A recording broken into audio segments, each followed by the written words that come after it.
All right, g'day, hi and welcome. What? Well, there you are. I got nothing, guys. Little chickadees, eh? Say, give me some bird seeds, man. Oh, that's what it is. I'm too close to their bird feeder. They're like, get away from my bird feeder. All right, so this is the Sthil 009. I don't know if I found it or my dad found it, but it's all there. This chain's seen better days, but I'm sure it still works. Sales X, I have no idea where that is, but this is an old saw. This thing is all steel, so it has lots of compression. But what I'm thinking, just judging by the wear and tear on the bar, it's obviously been used, but I mean, obviously it hasn't been used enough to wear down all this, right? So when this is gone, you know it's been used a lot. So what I don't know is the problem with this thing is the same problem I had with Mini Beast 2s. Now, believe it or not, I'll just show you. I can fit everything in my car. There's 2 whippersnippers and 2 chainsaws and the gas in there. Well, a gas can that contains very little gas.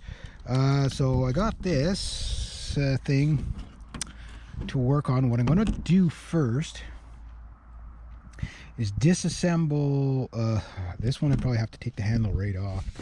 So yeah, so this is going to take me a little while to get all this thing apart, but I want to check the magneto on the coil, like on your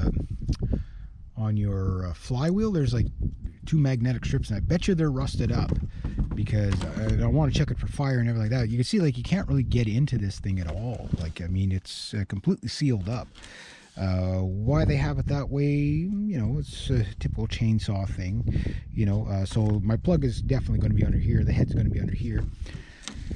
I'll take the carb out. I'll take the air box out, take everything apart, clean it up, put it back together, see what happens. I mean, if I get this little guy going, yeah, he's kind of heavy for what he is. He's almost as heavy as my 50cc saw, and this thing is I think 34 cc's or something like that. I'd have to look at it again to see what the actual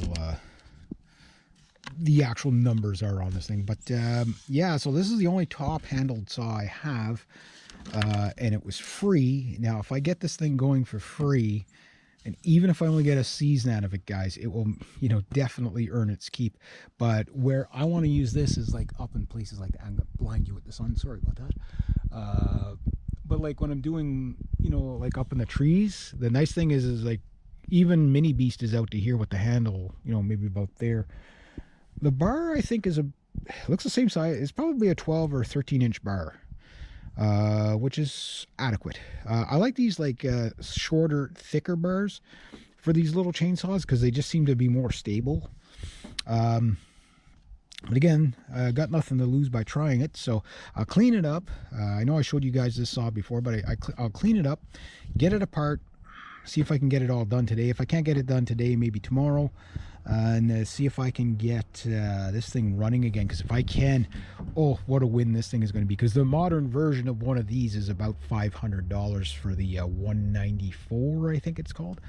And although that's a much better saw, and probably, I have no idea what this thing weighs, but it is very heavy for its size, because there's plastic on it, but there's a lot of steel like that. There's a lot of steel on this thing, so.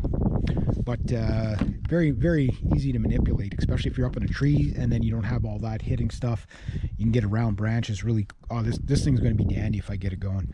But anyway, I'll play with it, and as I take it apart, I'll show you. Probably going to take me a little while to do all that, because I have other stuff I got to do today too, such as get the chicken coop ready for the chickens. But I'll start on this thing anyway. There we go.